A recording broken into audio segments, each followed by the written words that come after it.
Bonsoir à tous, merci de nous retrouver comme chaque soir en direct sur KTV. Nous sommes le mercredi 14 avril et à la une de cette édition, entre MCG dirigé par Idanel et l'Union maritime de Mayotte, les esprits s'échauffent. Dans un communiqué adressé en interne et en comité réduit, l'UMM conteste la gestion du port de Longoni par Mayotte Channel Gateway. Des tarifications abusives et des actions illégales sont reprochées à Idanel et sa société, qui affirme de son côté que certaines de ces décisions sont justifiées. Demain, une première décision en justice devrait être rendue.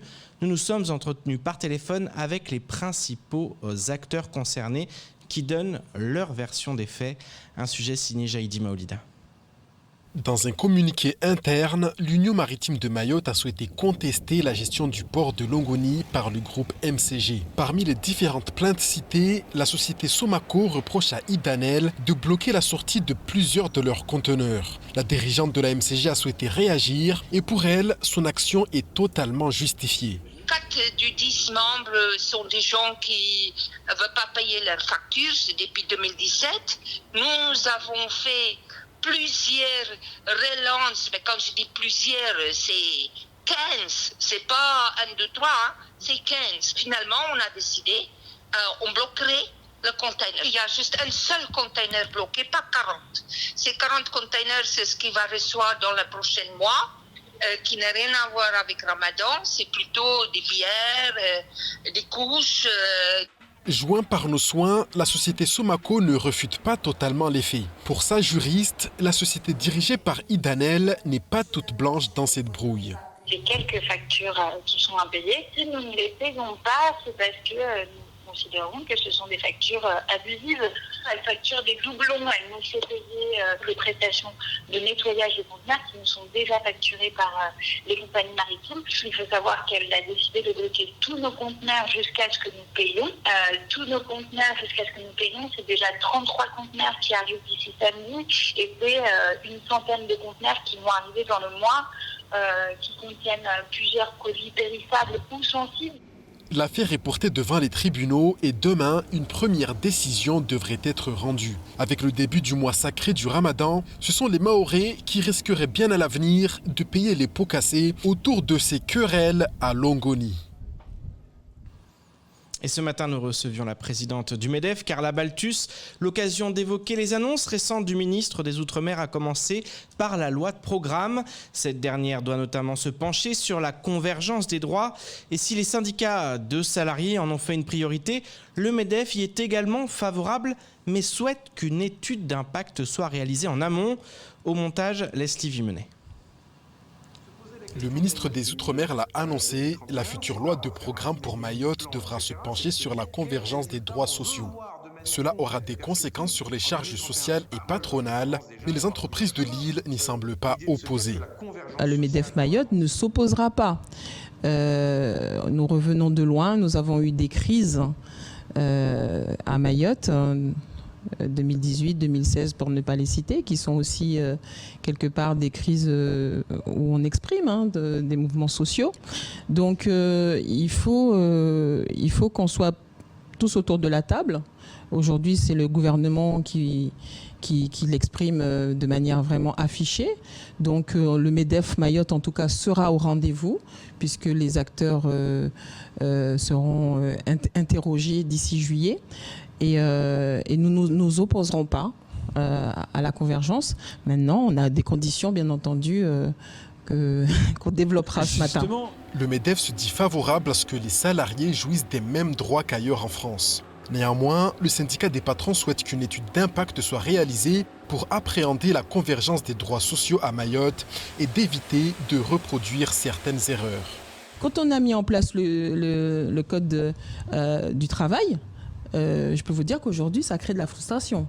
Parce qu'on pensait qu'en appliquant tout de suite un code du travail que beaucoup ne savent pas utiliser, je suis désolée, on part de 30%. Le code de Mayotte, c'était 30% du code national. On maîtrisait pour beaucoup d'entreprises à peine ce code qu'on avait. Il faut passer tout de suite à 100%. Et je peux vous dire qu'il y a beaucoup de choses qui ne sont pas appliquées, il y a beaucoup de choses qu'on ne comprend pas, il y a beaucoup de choses qui nous échappent. Et s'il y avait des contrôles tous les jours, je peux vous dire que ça ferait mal. On l'a vu ensuite pour les 35 heures. Oui. Parce que les 35 heures, ça a eu quoi comme effet? Vous êtes passé pour le SMIC, on était à 69 heures, on est passé à 151h67. Donc ça a eu l'effet de faire chuter. Ça a eu l'effet inverse. Ouais. Donc c'est pour ça que quand on dit une étude d'impact, c'est important. Cette loi de programme sera l'occasion d'envisager un calendrier de rattrapage. À ce titre, le MEDEF se veut force de proposition sur des sujets qui concernent l'ensemble des Mahorais. Si le gouvernement, et là on l'a aussi toujours dit, qu'il faut donner de la visibilité, si le gouvernement veut faire un alignement immédiat, ou si c'est un calendrier, à un moment donné, on avait parlé de 2025, donc notamment pour le RSA, pourquoi pas? C'est plus que nécessaire. Aujourd'hui, quand on parle du RSA, il est à 50%. Si on dit qu'il y a une convergence, ça veut dire tout simplement qu'on met un calendrier sur la table. Moi, j'aurais une proposition comme ça, vite fait à faire. On peut imaginer 10 points tous les ans à horizon 2025, 50%, 60, 70, jusqu'à 100%, pourquoi pas? La convergence des droits est sans doute le grand cheval de bataille des prochaines années. Reste maintenant à savoir quel sera le rythme retenu entre application immédiate et progressivité.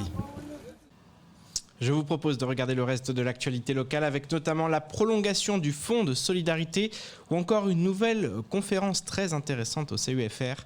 Au montage, Leslie Vimenet.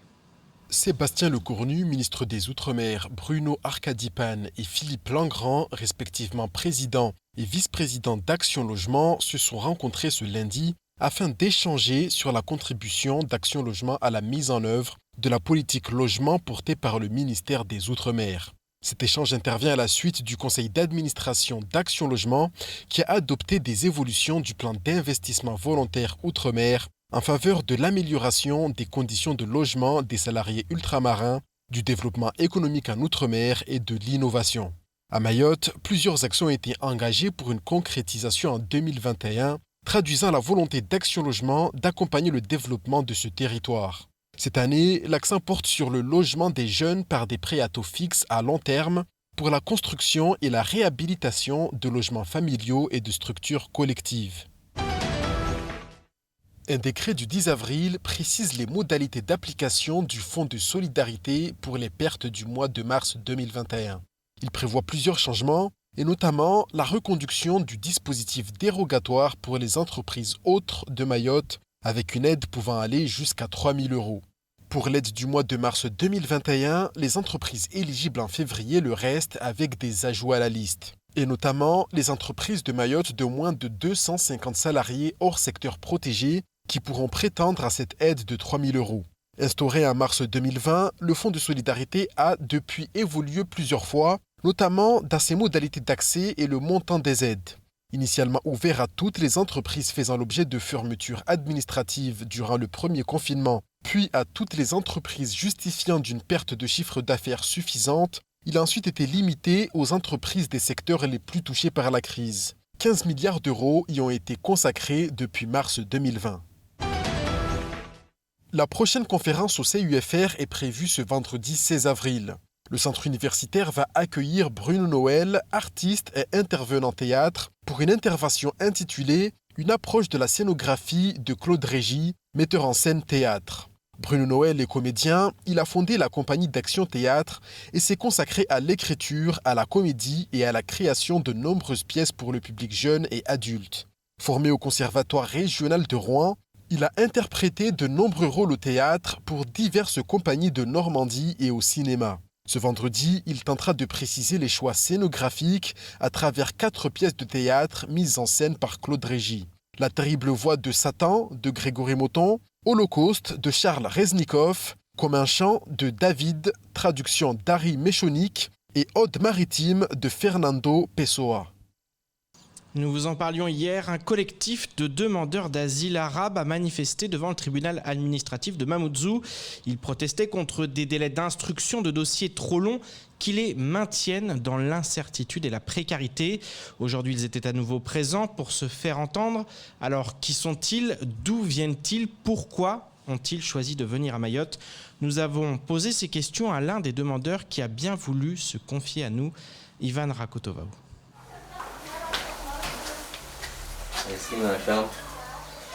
Je cuisine ici, je dors ici, avec une amie.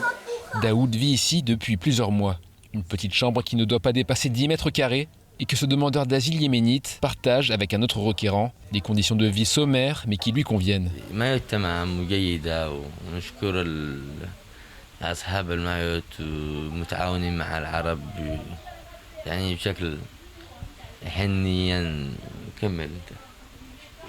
Ouais, il a dit qu'il est calme ici, il est vraiment beau. On n'a pas de soucis entre le Maori et les Arabes. Notre relation elle est vraiment bonne. Âgé de 23 ans, Daoud est arrivé à Mayotte en 2019. Il dit avoir quitté le Yémen, actuellement en guerre, après avoir refusé d'entrer dans l'armée. Une défection qui le mettrait aujourd'hui en danger.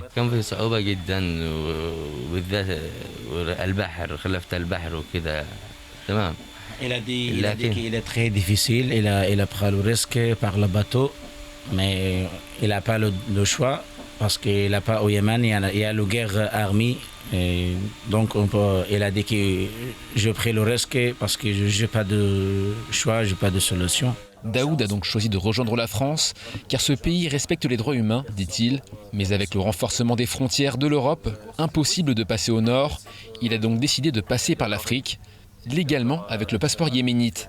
Par avion d'abord jusqu'au Soudan, puis en Éthiopie, avant d'arriver à Madagascar, où il a embarqué dans un kwassa-kwassa direction Mayotte. Ici, il a fait une première demande d'asile, mais celle-ci a été rejetée. Il a depuis fait appel, sa demande est en attente depuis plusieurs mois, le laissant dans l'incertitude et la précarité.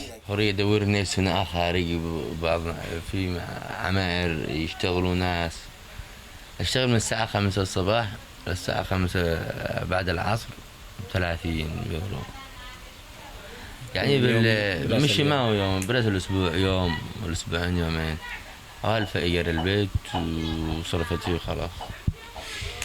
Il a dit qu'il